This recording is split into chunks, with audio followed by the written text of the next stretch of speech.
the opportunities in the disruption. That's what we're here to talk about tonight, which we thought would be a very helpful way to kick off this convening. Examining what opportunities exist when systems fail. And anyone who's ever built anything knows that it's much easier to build a house from scratch than it is to renovate a house. So we're going to talk tonight about what is the rubble and what could come out of that rubble. And Sasha, I want to start with you, because you and I have had conversations about this, and I want to say that the idea for this opening panel conversation, for me, was sparked from our conversations about crumbling networks. You wrote a book called From Crisis to Calling. And in your book, you write that all leaders face defining moments when values are in conflict and decisions impact lives. What did you mean by that? Well, Gwen, first, thank you so much. What an extraordinary gathering at a unique moment in history when it's so indispensably important for all of us to be together and do what you're talking about. Leymah and I were just talking about the decision points that people face. I have found and am so moved when there are people who face decisions with consequences that can impact their health or life or safety, and they decide against the odds, sometimes at their own jeopardy, to take action. And what I mean by that is that when people do that, that is, take action that is deeply aligned with their values and has a moral consequence, it not only might impact the people in front of them, but it can change your life for the rest of your life. It can align you with who you are, what your deepest values are, and in my case, in the Congo, in a certain situation I was in, I found my calling in that. I know that Leymah has faced those decisions, as have many people, heroes in this room, and what you find is that it connects you with your deepest self. We're going to obviously move on to everyone, and we could have 6 hours on this panel. But do you mind just giving the quick clip notes of your moment in the Congo that kind of changed your life and your path? Well, before I founded Refuge Point, I was working with the UN's International Organization for Migration, and I was a junior person on a team sent into the Congo to evacuate people who were being attacked there. And we had a list of people to evacuate, and we're told under no circumstances could we diverge from that list. And we met a group of widows and orphans who weren't on our list. And my senior colleague, a woman, Sheikha, said to me, Sasha, we have to try to take this additional group of widows and orphans. And I said, we can't diverge from the list. She convinced me to try. We went against orders and did. And that experience changed my life. Thanks to that woman, Sheikha, by the way. Leymah, you literally stopped a war with a group of incredibly courageous women by your side by tapping into the women's divine contributions. Can you talk about that and tell us your strategy? How did you do that? Thank you, Gwen. Thank you for having me. Well, most times when I think about that experience, I tell people that sometimes when you're pushed so far back, you have two options. It's either you allow yourself to go in the war or you fight back. And that was what our situation was. We had to fight back. And in fighting back, we were not just fighting systems and structures, we were fighting our own children. Children who had been given guns, children who had been drugged, who could not recognize their mothers or their aunties or anything like that. So when we started the movement, first it was basically, let's just come together to create awareness about the war. And then the more we came out, we got really bold because we knew that the men negotiating were never going to stop because it was about power, it was about money, it was about the natural resources in Liberia. So we had to really just stand up and do stuff. Bringing the Christian and Muslim women together was one of the most difficult things. And people will say, oh, I think the Christian women were easier to deal with. No, they're the worst. And I'm saying that as a Christian. They have all the scripture references to lean on for division. And the Muslim women were really more accommodating. But at the end of the day, the first thing we had to do was to identify our community. And that community was our community of women.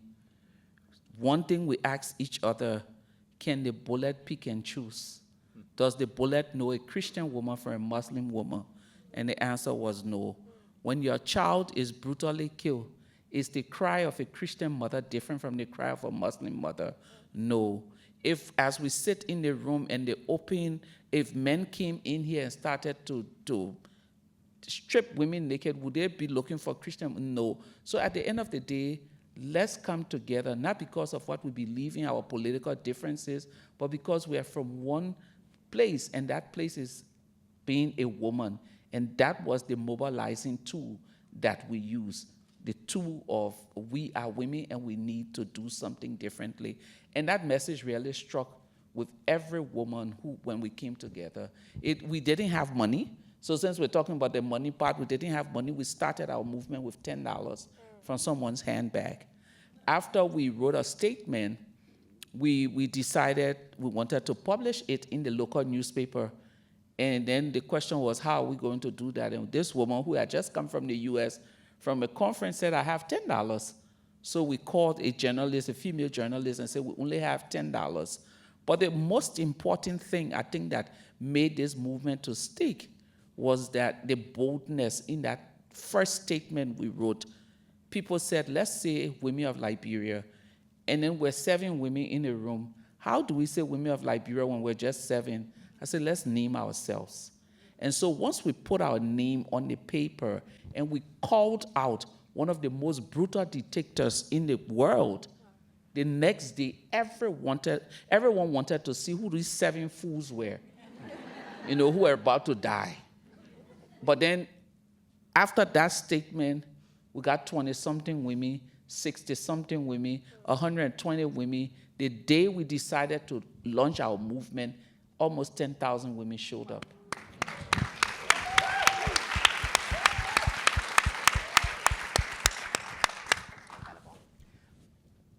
I'm going to move on, but I have to ask you a question I've been wanting to ask you for some time.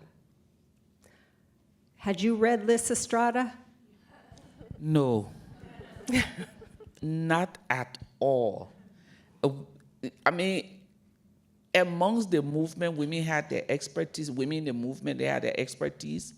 The closest expertise I had to leading a movement was reading a bit of Gandhi and a bit of King. That is my claim to, and the Aba women of Nigeria in the 1920s, because they staged a protest too. So those 3 things I can say is my claim to fame. Alex, you work for a very large foundation, the Gates Foundation. It's done a lot of good in the world. At a time when we're being squashed by global needs, how is the Gates Foundation deciding where to put the money, who to partner with, and has this moment, with all of the pressures from the government, and I guess I could ask this to any large foundation, but I know it's not unique to, how are you figuring out how to do your work in this moment?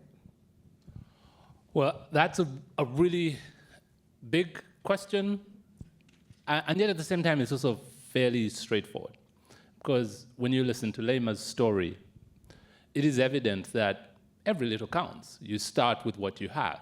What's your 2 fish and 5 loaves? Just bring that, someone's going to multiply that, and we'll be able to feed 5,000.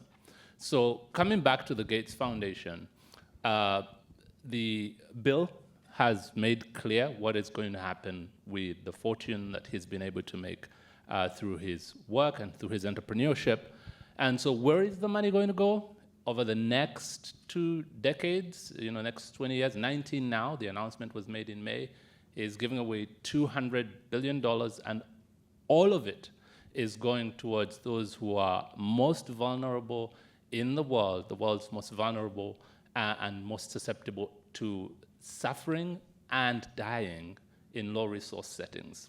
And most of these will be women, girls, and children. So that's where that money is going.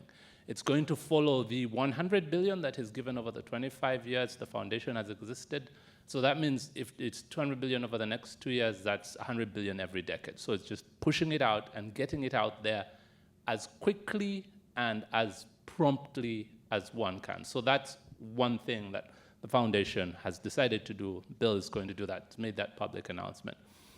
And in this moment, you ask, how does an organization that is in a philanthropic space respond? And this is something perhaps that I'd share with everyone in this room that are donors, is that one, you called this first section fractures, and these fractures are real.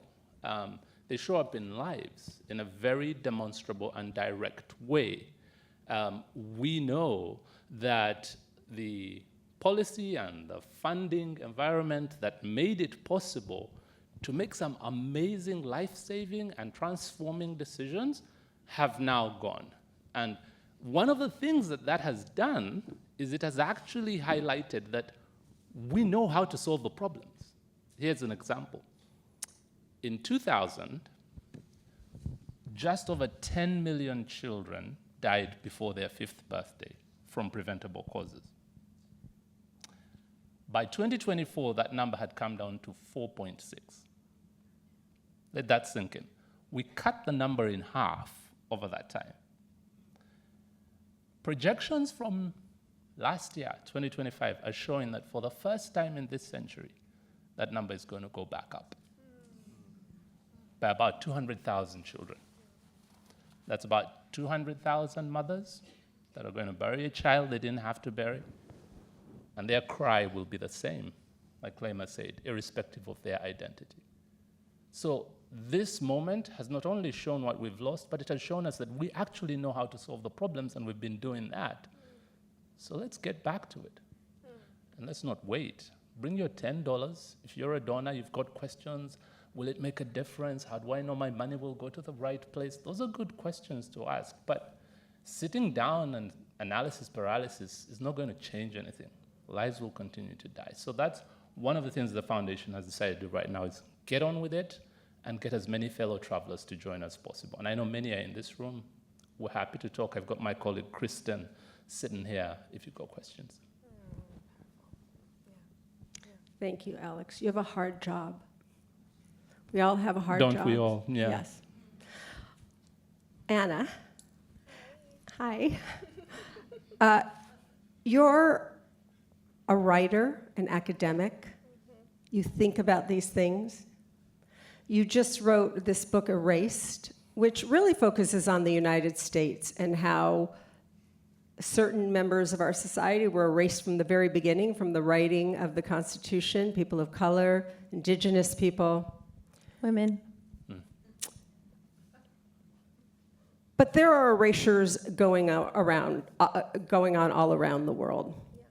I'm wondering if you think about what we can do to build a more equitable country and world when people are so dug in about their own erasure.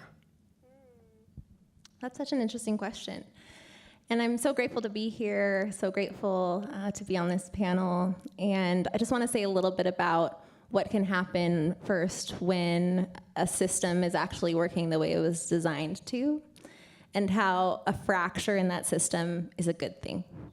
Because systems are all human-made. They are not divine. They are not the natural order. They are chosen. And so when I focus in specifically on the United States, it's largely because I spent most of my life traveling nomadically abroad.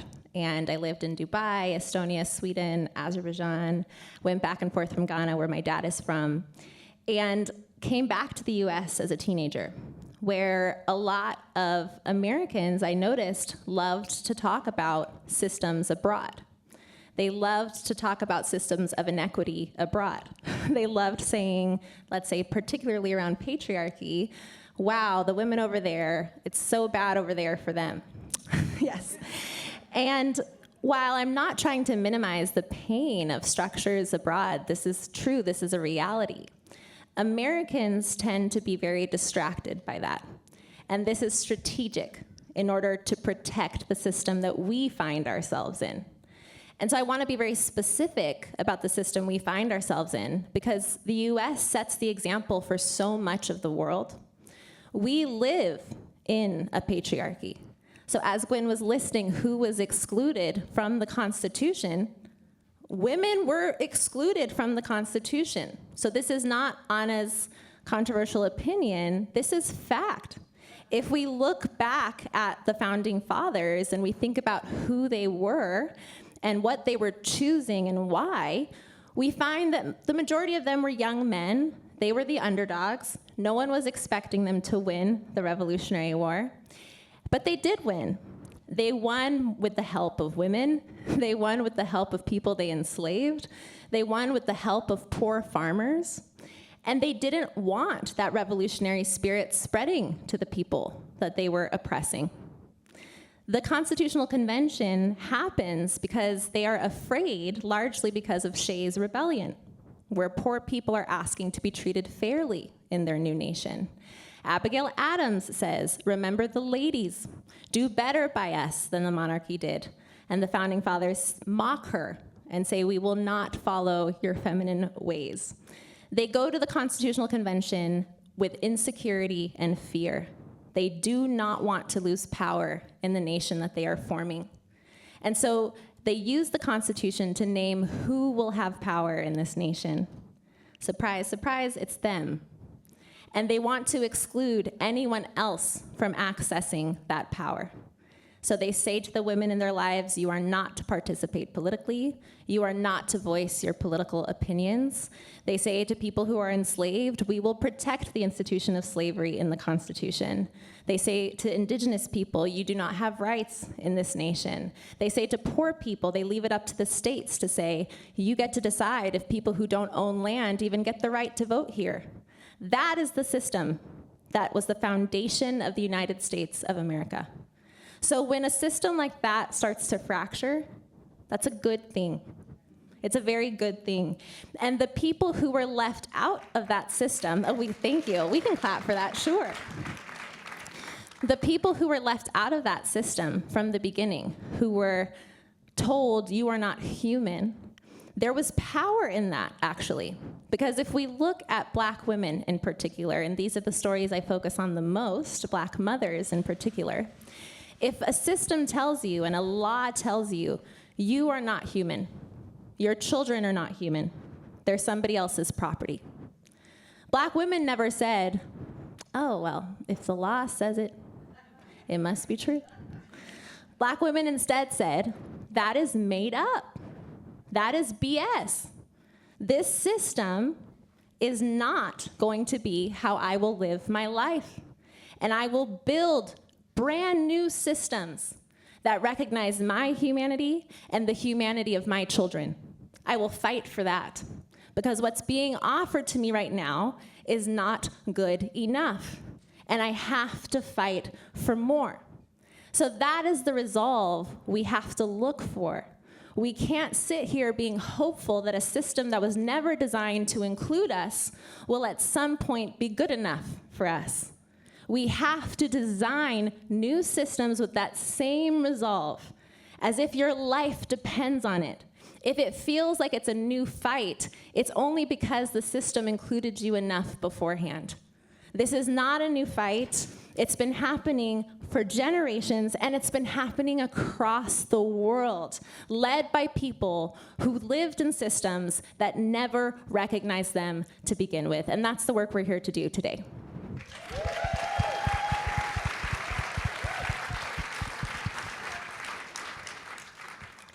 What she said. Okay, so fractures are everywhere. And necessarily in your work, in your work, in your work, in your work, we are playing a bit of whack-a-mole. How do we move from reaction to action? Sasha.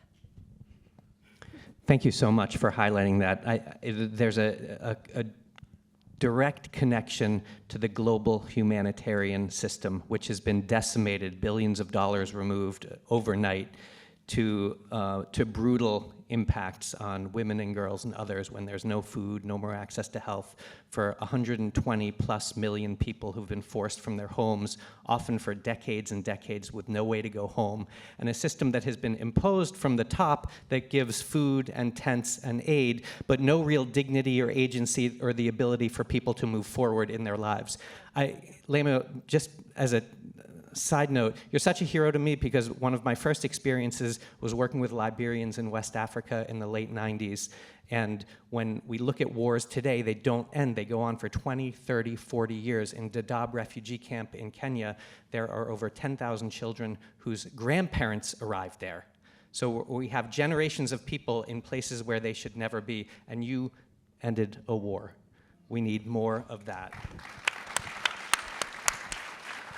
But in the destruction of this old system, and by the way, women are in the worst situations.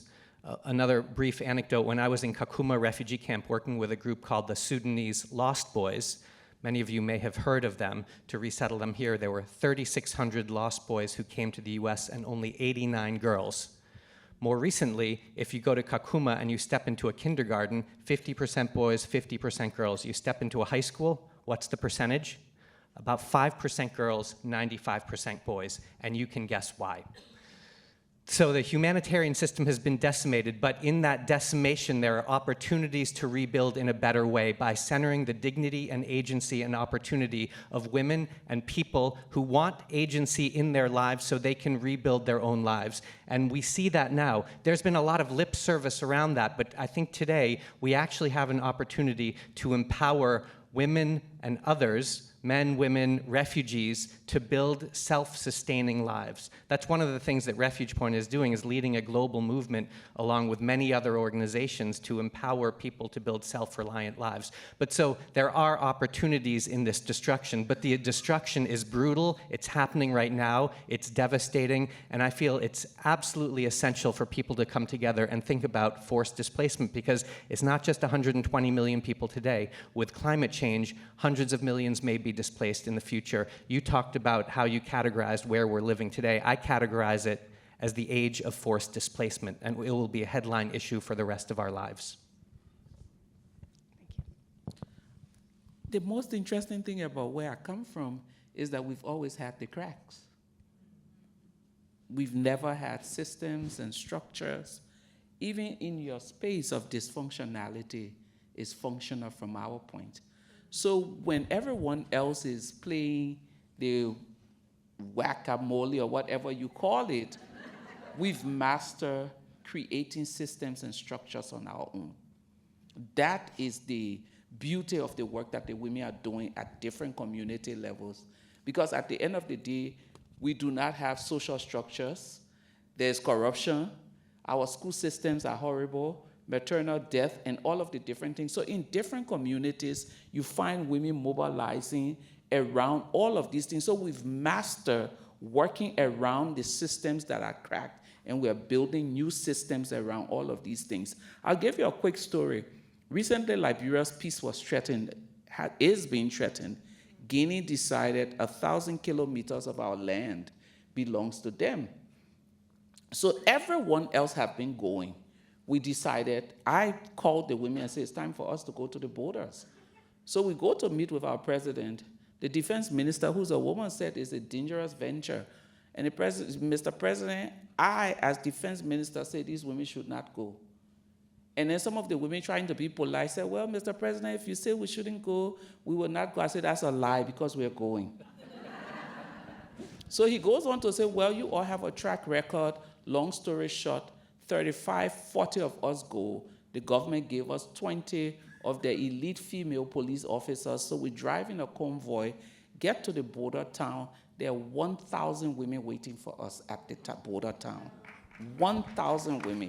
They have been there from 8 in the morning till 5 p.m. when we got there.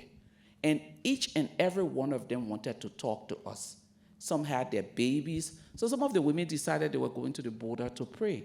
I stayed in the town. By night, we went into a meeting with the 33 women leaders in those areas.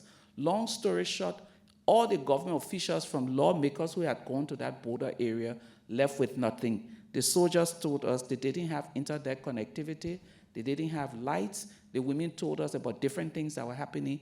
We hit the ground running. We got to town the next day, internet was at the border.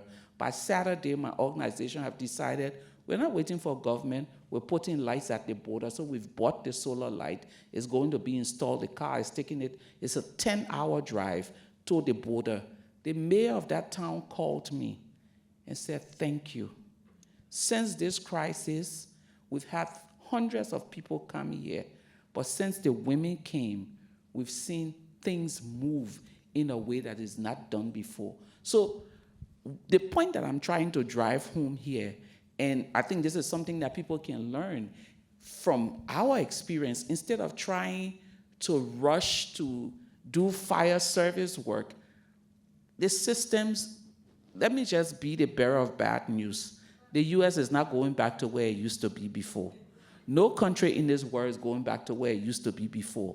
What we need to do, especially as people with resources, even without financial resources, but with innovation, all of these things, it's time for us to creatively think about how we can make our communities better, and by extension, make our world better. It's not rocket science.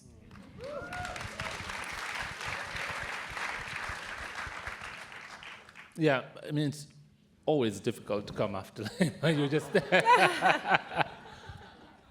To your question, Gwyn, how do we move to rebuilding? How do we come from?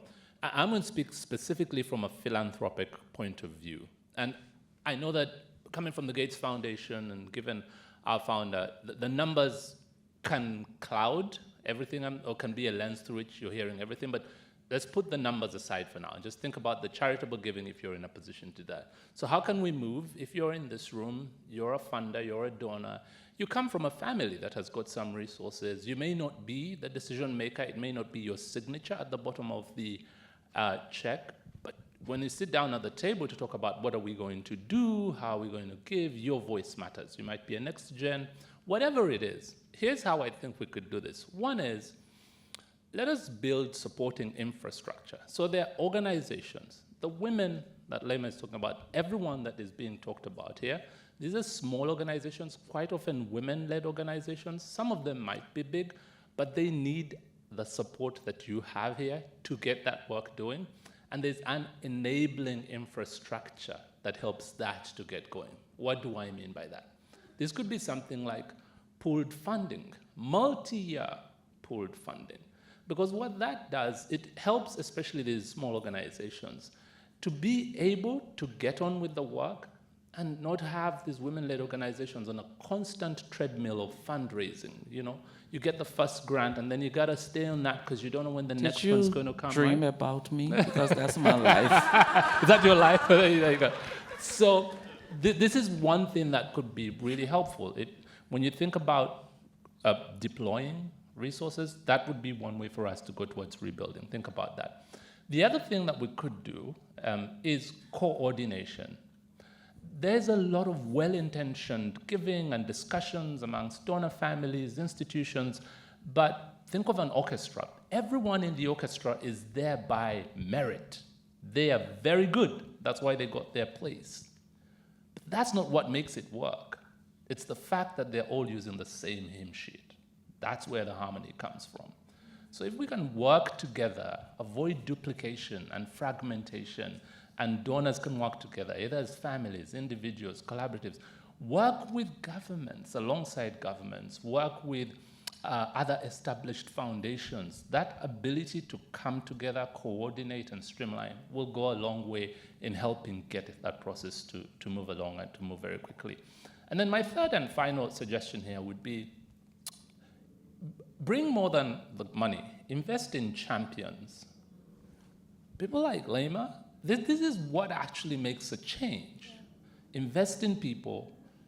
When you bring the money, that's wonderful, but find the champions. And they should be relevant to the community that you're trying to address. So a champion either from or who is relevant to that particular community, wherever they are locally, and invest in those champions. Work with them, because champions will be there long after you live. And champions are incredible custodians of faith and trust. Trust at such levels that many other people would envy but will never get. Politicians will envy, but the kind of trust that Leymah and her co-leaders will have to have women waiting at the border from 8 to 5 p.m., no politician is going to be able to get that. So invest in champions that are locally relevant, because they will outlive the check that you have written, and they will be able to navigate any fracture.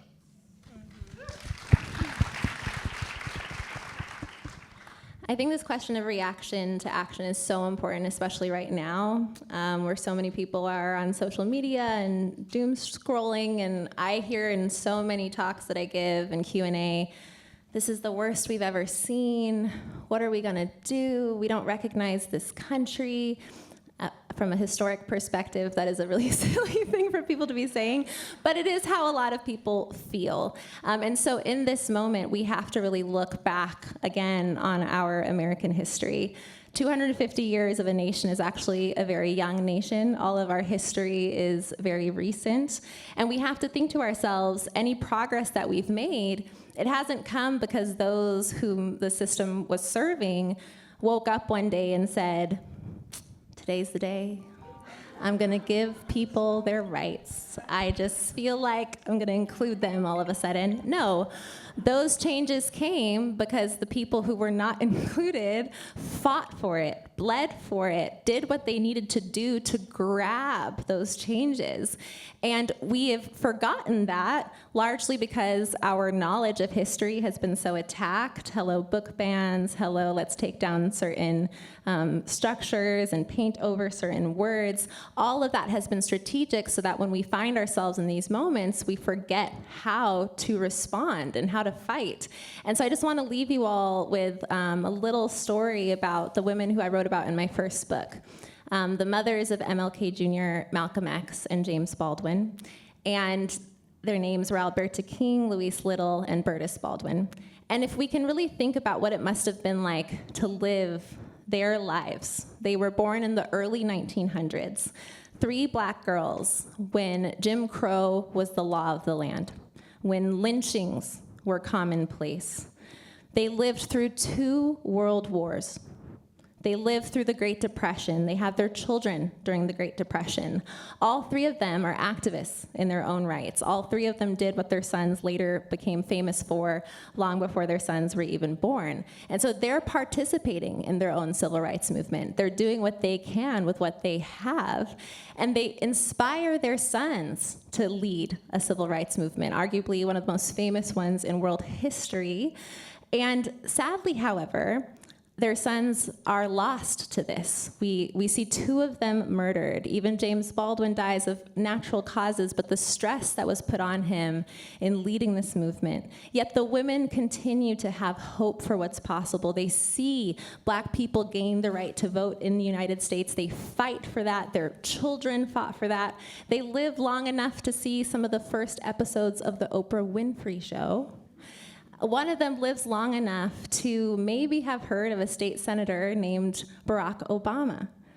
And so on one end, if we take Bertus Baldwin, James Baldwin's mother, as an example, on one end of her life, she overlapped with Harriet Tubman.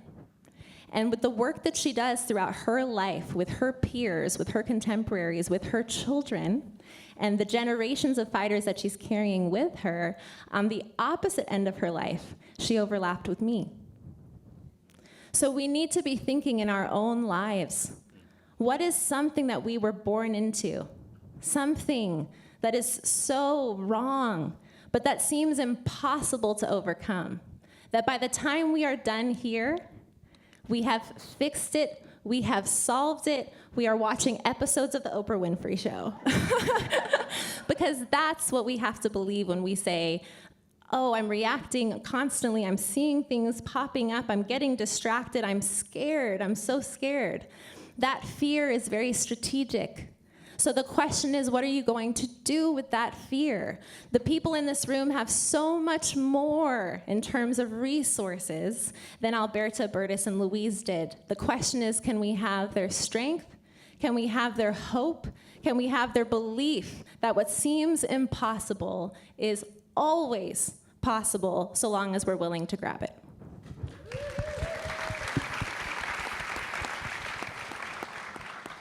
Well, thank you for that. Alex, you don't want to follow Leymah, and I don't want to follow Anna. Sasha doesn't have any problem. One last question, because I know we're running out of time, and it's so unfortunate. Panels are really hard, because you guys are each could keynote this entire evening. Everyone in this room could probably keynote this entire evening. So you have a room here filled with leaders. They may not be elected so, but they're leaders. And some of them have money. Some of them have deep passion that they put into their work every single day. They are thinking about these things. They're here because they want to make a difference. What is your advice to them in terms of A, how to find hope, and B, how to not get bogged down in the mentality of scarcity that we all talk about so much and talk about wanting to break out of, and yet we are in business models in which it's really very organic, right? We're all competing against each other for money. But we need to come together over something greater than that. So where should the hope come from? Where's the light? And what's your advice? What would you want to say to each person in this room? I guess I'd want to say that each of our actions influences so many people around us. When you think of this age of forced displacement with hundreds of millions, perhaps 1 billion people who will have to leave their homes, you think, what does that mean for us? I believe this is the time that we can raise humanity's moral imagination. If you think about the civil rights movement, if you think about abolitionism or the Universal Declaration of Human Rights, these came from horrible despair and agony, but they were transformative watershed moments in the world that changed how we think, that expanded the moral circle of who is included in society. And today, we can all do that together. We can expand the moral circle of who is included. And I'm thinking specifically of all those people and all of us or friends of ours who will be displaced or are displaced. And with xenophobia and more people cutting them out, it is time to expand our imagination so that those people are included in society. Thank you, Sasha.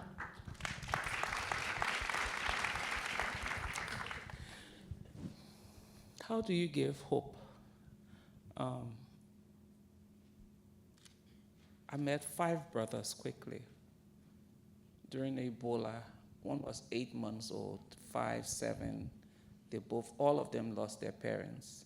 Just before I traveled, they are now teenagers, and they were sitting in my office and telling me, everything you've done for us, we're going to take care of you when you're old. That may not happen, but just seeing them go through high school and have hope for their future. I think if you give hope, hope comes back to you, regardless of how rich or poor you may be. Like I said. Okay. I'll give it a shot. There is West Africa.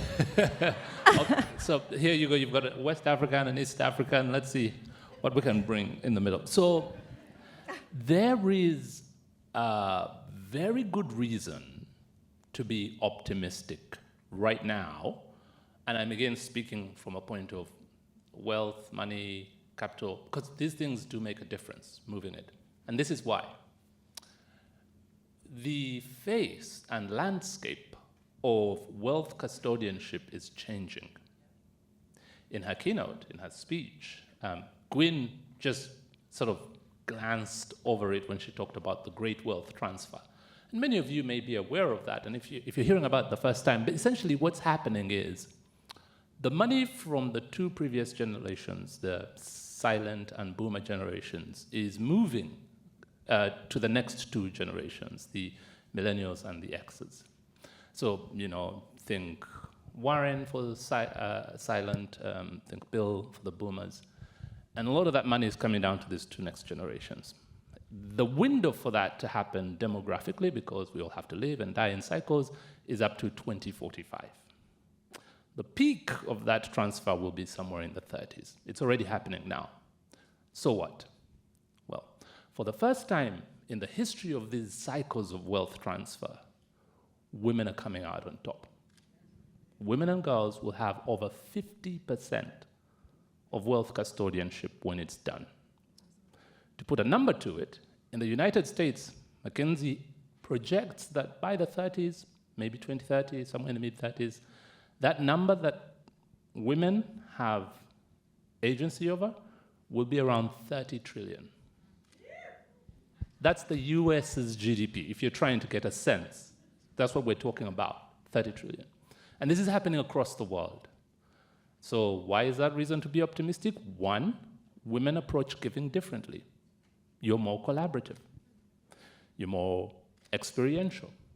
You engage with grantees, and you're better placed to actually develop relationships that will cultivate both strong and sustainable organizations, as well as believed-in leaders and champions. So that's one.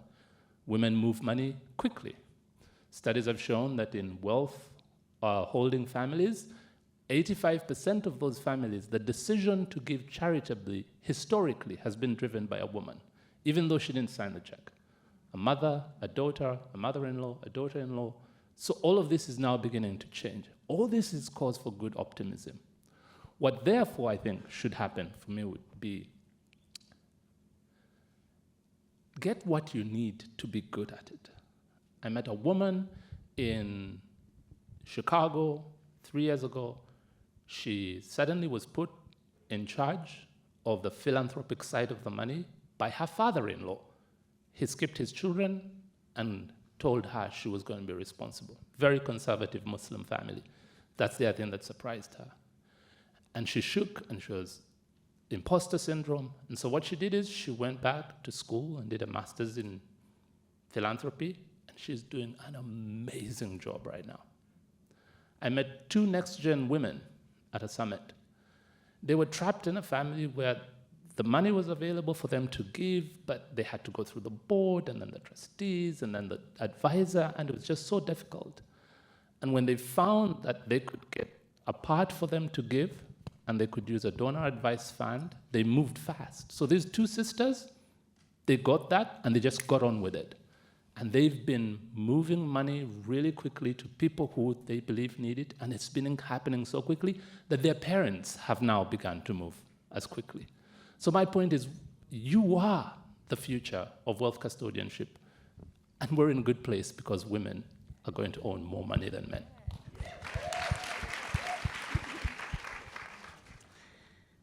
Hopelessness is not a privilege that everyone can afford. There are some people who feel like at any point they can give up, they can move away, they can run away from the problem. And that is not something that everybody can afford. And in the moments when you might feel like you don't know who to turn to or how to find that hope or the leaders that we should be looking towards, it's not a coincidence that so often the people who cannot afford hopelessness are women of color who are fighting still for themselves and for their children to be protected, for their children to be recognized as human beings. We can't just sit and say, well, I've lost hope and I don't know what I'm going to do. every single day, we have to remain full of hope and faith that we will live in a place, whether it's in the United States and in nations across the world, where our children will be safe, where we will be safe, where every child will go to sleep safe, having eaten, having been given the resources that they deserve. So I don't mean to make anybody feel bad if you've been feeling hopeless, but you should know if that's ever the case, it's a privilege you were able to afford. Well, thank you, Anna. And I am just so honored to sit on stage with all of you, Sasha, Leymah, Alex, Anna. You guys are doing extraordinary work. And my takeaway from this too brief a conversation is that we are only limited by the boundaries of our imagination, and that we need to dig very deep and to imagine a world that is better than it ever was. So thank you for everything you do. Thank you for being here. And thank you.